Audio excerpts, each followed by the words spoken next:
Halo, saya Anissa Oktavianti. Selamat datang di video tentang komunikasi organisasi.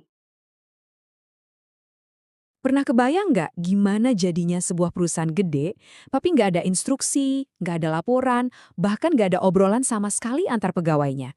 Wah, pasti kacau balau kan? Nah, kekacauan itulah yang jadi fondasi pembahasan kita hari ini. Seringnya penyebab keruntuhan itu sepele banget, komunikasinya gagal. Makanya komunikasi itu sering banget disebut sebagai jantung dari sebuah organisasi. Tanpa aliran informasi yang sehat, ya sistemnya bakal mati perlahan. Kutipan ini tuh pas banget.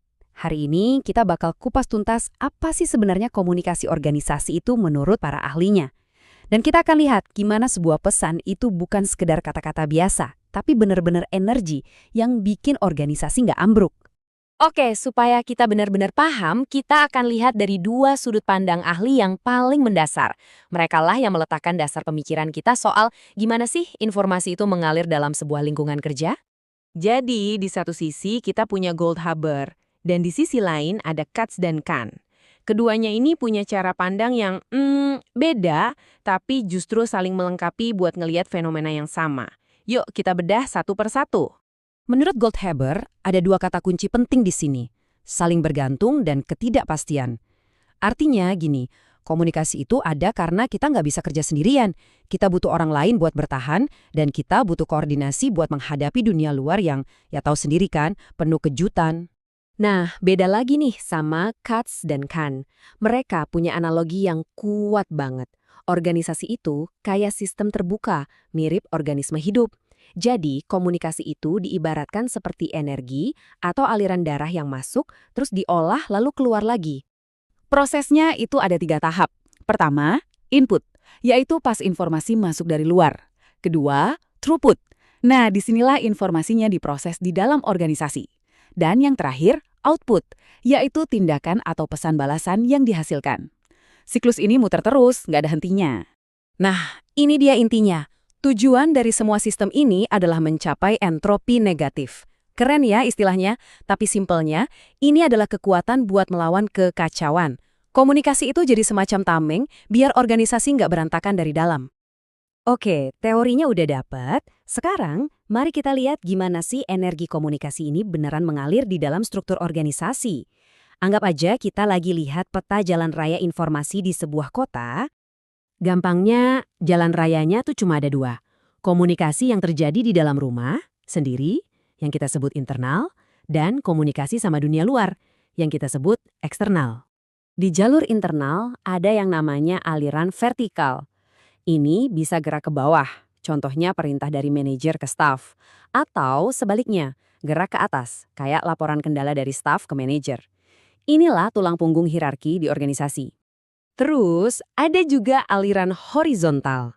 Ini tuh obrolan antar rekan kerja yang selevel.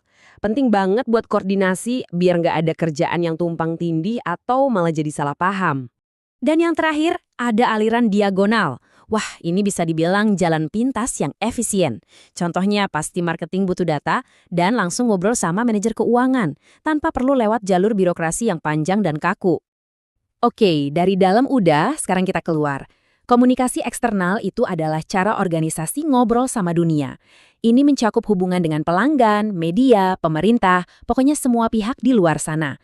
Tanpa ini, organisasi bakal terisolasi dan ya mati. Kita udah tahu pesannya lewat mana aja. Tapi, emangnya apa sih kerjaan dari komunikasi itu sendiri? Menurut para ahli, setidaknya ada 4 fungsi utamanya. Ada 4 fungsi utama. Pertama, yang paling dasar, informatif. Ya, tujuannya buat ngasih tahu orang apa yang harus dikerjakan. Kedua, regulatif. Nah, ini soal aturan main, SOP, kebijakan, biar semuanya seragam.